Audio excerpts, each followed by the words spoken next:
Prashant sir, പതുക്കെ പതുക്കെ ബംഗ്ലാദേശിലുണ്ടായ ആഭ്യന്തര കലാപം ഇന്ത്യയിലേക്ക് കൂടി വ്യാപിക്കുകയായിരുന്നു. അല്ലെങ്കിൽ ഇന്ത്യയെ കൂടി ബംഗ്ലാദേശ് ഈ പ്രശ്നങ്ങളിലേക്കൊക്കെ വലിച്ചിടുകയായിരുന്നു. ഇപ്പോഴിതാ ഗ്രേറ്റർ ബംഗ്ലാദേശ് എന്നൊക്കെ പറഞ്ഞ് അവരൊരു ക്യാമ്പയിൻ ആരംഭിക്കുന്നു. ഇതിനുള്ള ഫണ്ടിങ്, ഇവർക്ക് ഈ ക്യാമ്പയിനുള്ള ഒരു ലക്ഷ്യം എന്ന് പറയുന്നത് നമ്മളുടെ സംസ്ഥാനങ്ങൾ, അതായത് വടക്ക് കിഴക്കൻ സംസ്ഥാനങ്ങളിൽ ചിലത് ബംഗ്ലാദേശിനോടൊപ്പം ചേർക്കുക എന്നുള്ളതാണ് ഈ ക്യാമ്പയിന്റെ ഒരു ലക്ഷ്യം എന്ന് പറയുന്നത്. ഇതിനുള്ള ഫണ്ട് വരുന്നത് തുർക്കിയിൽ നിന്നൊക്കെയാണെന്ന് കേൾക്കുന്നു.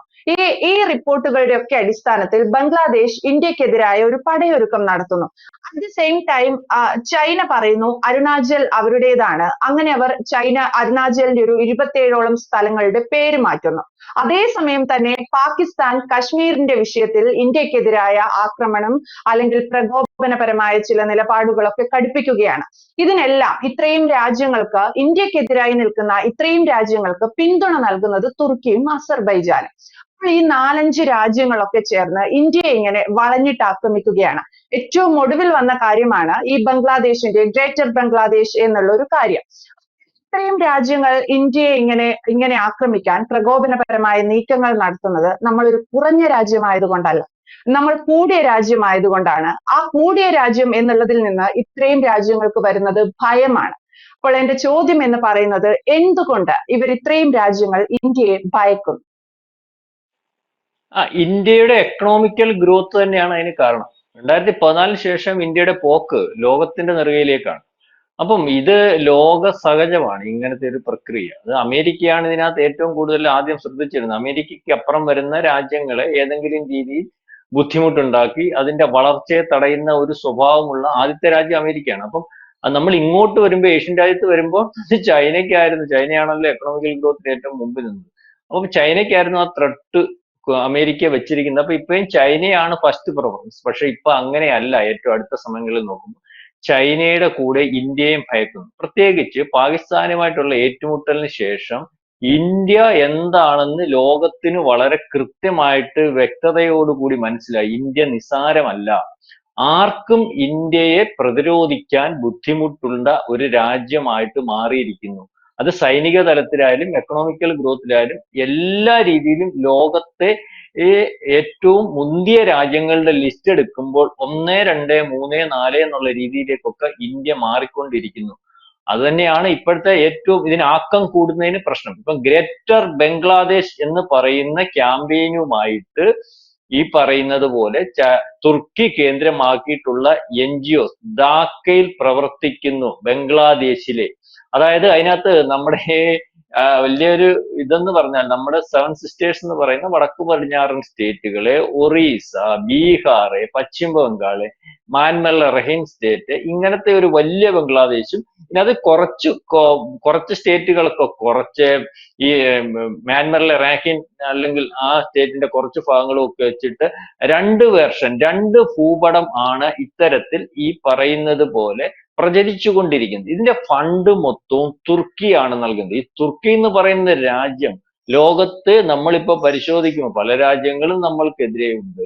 അല്ലെങ്കിൽ അതിനകത്ത് നമ്മൾ അമേരിക്ക ഉൾപ്പെടെ അല്ലെങ്കിൽ ചൈന ഉൾപ്പെടെ, ചൈനയുടെ കൂടെ നിന്ന് പാകിസ്ഥാൻ ഉൾപ്പെടെ ഉണ്ട്. പക്ഷെ തുർക്കിക്കകത്ത് 2024 23 ഭൂകമ്പം ഉണ്ടായപ്പോൾ, 24 23 ഭൂകമ്പം ഉണ്ടായപ്പോൾ ഈ തുർക്കി വീണുപോയ തുർക്കിയെ പിടിച്ചു കയറ്റിയത് ഇന്ത്യയാണ്. ഭക്ഷണം കൊടുത്തും മരുന്ന് കൊടുത്തും നമ്മളുടെ സൈനിക ബലം കൊടുത്തും നമ്മളെ ഡ്രോണുകൾ കൊടുത്തും നമ്മളുടെ ഹെലികോപ്റ്ററുകൾ ചെന്നും ആ തുർക്കിയെ പിടിച്ചു കയറ്റിയ തുർക്കിയാണ്. ഇപ്പം ഏറ്റവും വലിയൊരു പ്രശ്നം രാജ്യത്തിന് വന്നപ്പോൾ ഏറ്റവും കൂടുതലായിട്ട് നമ്മുടെ ശത്രു രാജ്യത്തെ സഹായിക്കുന്ന രാജ്യങ്ങളുടെ ലിസ്റ്റ് എടുക്കുമ്പോൾ അത് ചൈനയാണ്, തുർക്കിയാണ്, അസർബൈജാനും ഒക്കെയാണ്. അപ്പൊ തുർക്കിയാണ് ഇപ്പം ഇതിന്റെയും പുറകെ. നമ്മൾ ഈ വേറൊരു കാര്യമുണ്ട്, ബംഗ്ലാദേശിനകത്ത് നമ്മുടെ ചുറ്റുമുള്ള രാജ്യങ്ങളെ ശത്രുവാക്കി നിർത്തുന്നു. അത് ചെറിയ ചെറിയ രാജ്യങ്ങളെ ചില പ്രലോഭനങ്ങളൊക്കെ കൊടുത്ത് ചൈന പല ഘട്ടങ്ങളിൽ ചെയ്യുന്നത് നമ്മുടെ ശ്രീലങ്കയുടെ കാര്യത്തിൽ കണ്ടതാണ്, അല്ലെങ്കിൽ വേറെ മാലദ്വീപിന്റെ കാര്യത്തിൽ കണ്ടതാണ്, നേപ്പാളിന്റെ കാര്യത്തിൽ കണ്ടതാണ്. ഇവരൊക്കെ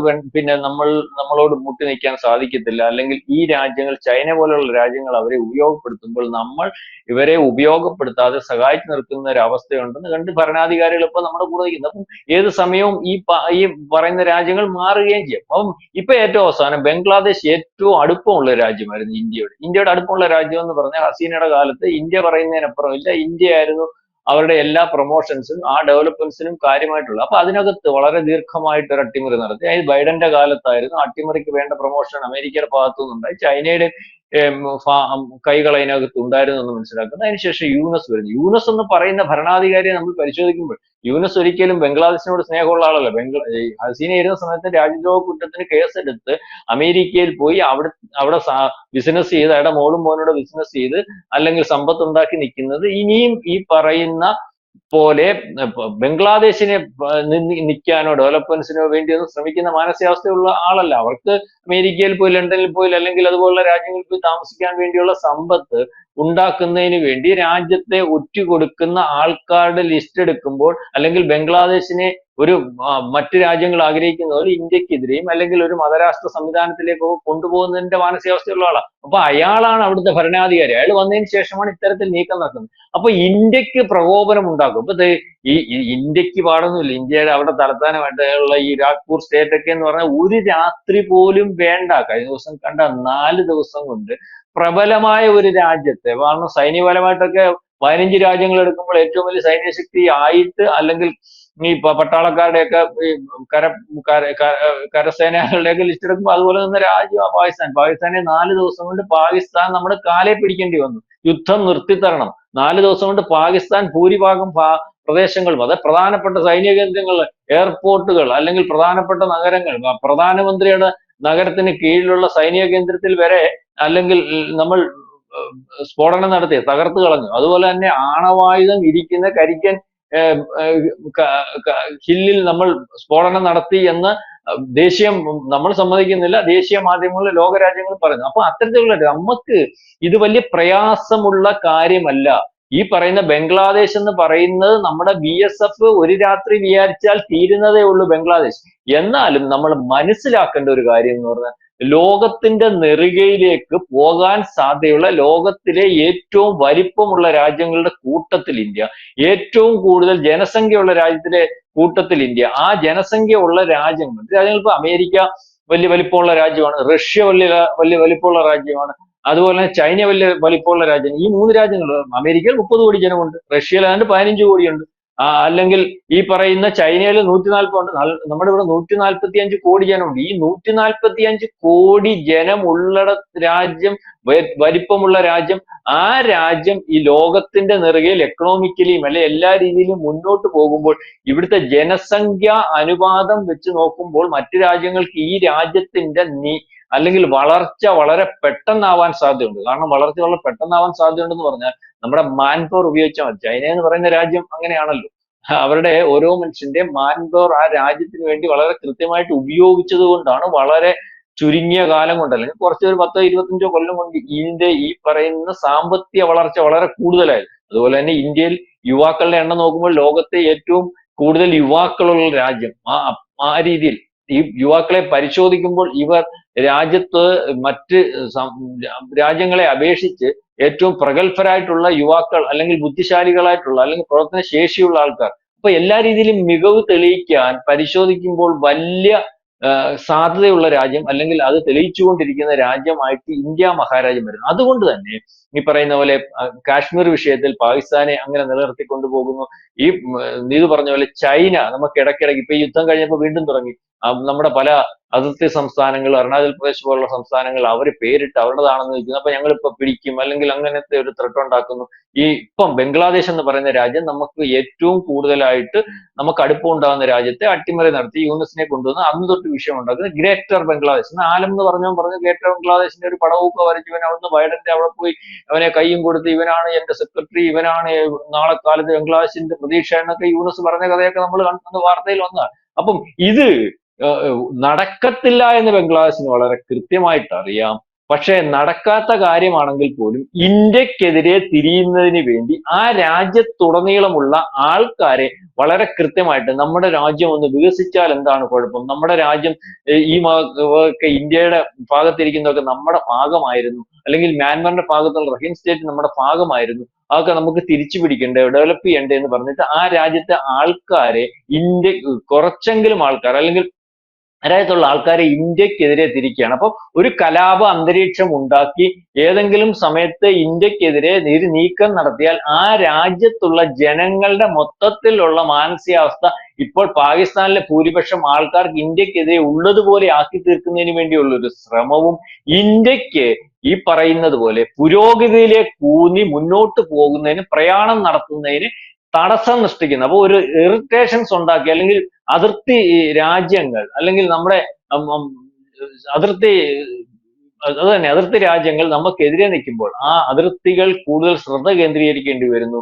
അല്ലെങ്കിൽ അത്തരത്തിൽ നമ്മുടെ മറ്റ് കാര്യങ്ങളിലേക്ക് പുരോഗതിയിലേക്കുള്ള കാര്യത്തിലേക്ക് ശ്രദ്ധ കുറയ്ക്കേണ്ടി വരുന്നു. ഇനി ഏതെങ്കിലും അർത്ഥത്തിൽ ഇതൊരു യുദ്ധത്തിലേക്ക് കലഹിച്ചാൽ എക്കണോമിക്കൽ ഗ്രോത്തിനകത്ത് നഷ്ടം വരുന്നു. ഇപ്പൊ ഒരു യുദ്ധം ഉണ്ടാക്കിയെടുത്തതാണ്, അല്ലെങ്കിൽ ആ യുദ്ധം നീണ്ടുപോകുമെന്ന് വിചാരിച്ചു. പക്ഷെ നീണ്ടുപോകുന്ന ഒരവസ്ഥ ഇല്ലാത്ത രീതിയിലേക്ക് ഇന്ത്യ തകർത്ത് തരിപ്പണമാക്കുന്നു എന്ന് കണ്ടപ്പോൾ, കാരണം 600ഓളം ഡ്രോണുകളാ വിട്ടത്, മിസൈലുകളാ വിട്ടത്, ഫൈറ്റർ ജെറ്റുകളാ വിട്ടത്. ഇതിനെ ഒന്നും നമുക്ക് നമ്മുടെ രാജ്യത്ത് ഒന്നും ചെയ്യാൻ സാധിക്കാത്ത അവസ്ഥയും ഇതിന് ശേഷം തിരിച്ചടി വന്നപ്പോൾ ആ രാജ്യത്തിന് നാളെ യുദ്ധം ചെയ്യാൻ പറ്റാത്ത രീതിയിലേക്ക് ആ രാജ്യത്തിന്റെ എയർപോർട്ടുകളും അല്ലെങ്കിൽ ബേസുകളും അടിച്ചു തകർത്ത് യുദ്ധവിമാനങ്ങൾ പറപ്പിക്കാൻ പറ്റാത്ത രീതിയിൽ ഒന്നും പറ്റാത്ത അവസ്ഥ വന്നപ്പോഴാണ് കീഴടങ്ങിയത്. അല്ലെങ്കിൽ ഇതിന്റെ പുറകെ നിന്ന് യുദ്ധം നീട്ടിക്കൊണ്ട് പോയനെ, നമ്മുടെ എക്കണോമിക്കൽ ഗ്രോത്തിനെ തകർക്കുന്ന ഒരു അവസ്ഥയിലേക്ക് കാര്യങ്ങൾ കൊണ്ടെത്തിച്ചേനെ. അപ്പൊ അതിനുശേഷം ബൈഡൻ, നമ്മൾ ഏറ്റവും കൂടുതൽ വിശ്വസിക്കുന്ന ട്രംപിന്റെ വരെ നിലപാട് നമ്മൾ മനസ്സിലാക്കണം. ട്രംപ് ഇന്ത്യയെ ഭയക്കുന്നുണ്ട് കേട്ടോ, നമ്മൾ വിചാരിക്കുന്നത് പോലെയല്ല.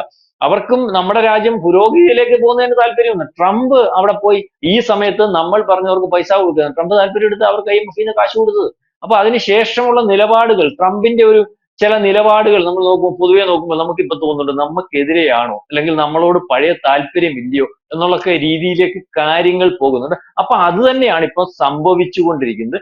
ബംഗ്ലാദേശിനെ കൊണ്ട് അല്ലെങ്കിൽ ബംഗ്ലാദേശിനെ കൊണ്ടൊന്ന് ചൊറിയിക്കുക, അല്ലെ ബംഗ്ലാദേശിന് അകത്തുള്ള ആൾക്കാരെ പൂർണ്ണമായിട്ടും ഇന്ത്യക്കെതിരെ നിർത്തുക. ഇതിന്റെ എല്ലാം കാരണം എന്ന് പറഞ്ഞാൽ ഇന്ത്യയുടെ പുരോഗതി.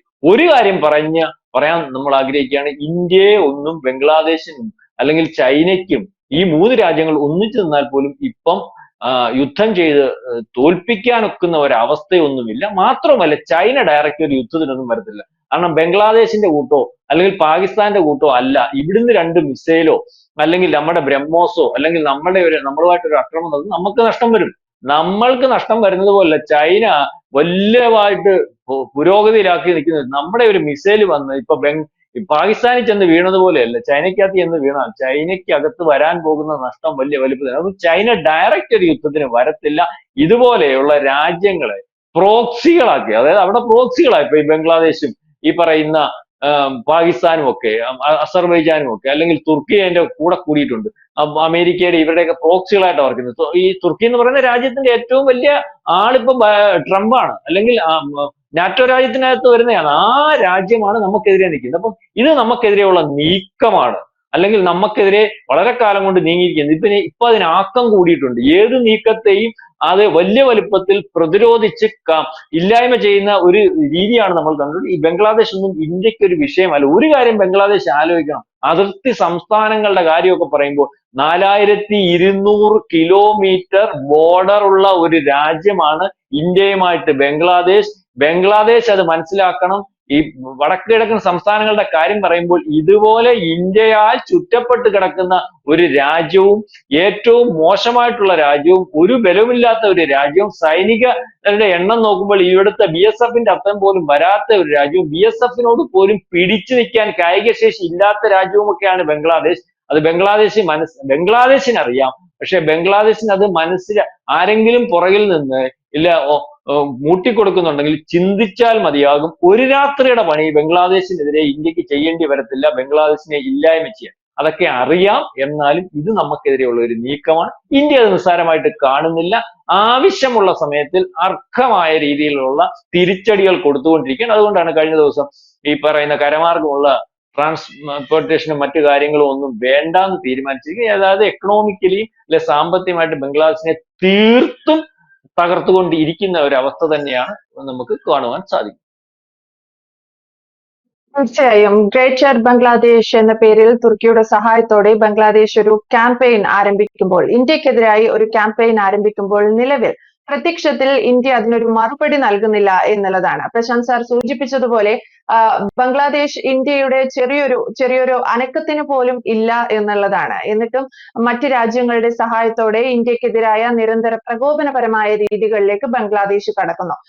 എൻഡിൽ ഈ ചർച്ചയുടെ അവസാനത്തിൽ പ്രശാന്ത് സാർ പറഞ്ഞതുപോലെ അതുകൊണ്ട് കൂടിയാണ് ബംഗ്ലാദേശിന്റെ കരമാർഗമുള്ള വ്യാപാര ബന്ധം ഇനി വേണ്ട എന്നും കടൽ മാർഗം തന്നെ ഇനി മതി എന്നുമുള്ള ഒരു മറുപടി ഇന്ത്യയുടെ ഭാഗത്തു നിന്നുണ്ടായത്. അത് ബംഗ്ലാദേശിന് ലഭിക്കാവുന്ന ഏറ്റവും വലിയ തിരിച്ചടികളിൽ ഒന്നുകൂടിയാണ്. ഗ്രേറ്റർ ബംഗ്ലാദേശ് എന്ന് പറയുന്ന ഈ ക്യാമ്പയിനുമായി എങ്ങനെ മുന്നോട്ട് പോകും ആ രാജ്യം എന്നുള്ളത് വരും ദിവസങ്ങളിൽ കണ്ടറിയേണ്ടതാണ്. വ്യക്തമാണ്. Thank you. കൂടുതൽ വാർത്തകളും വിശേഷങ്ങളും നിങ്ങളിലേക്ക് എത്താൻ ABC മലയാളം സബ്സ്ക്രൈബ് ചെയ്യുക, ബെൽ ബട്ടണും അമർത്തുക.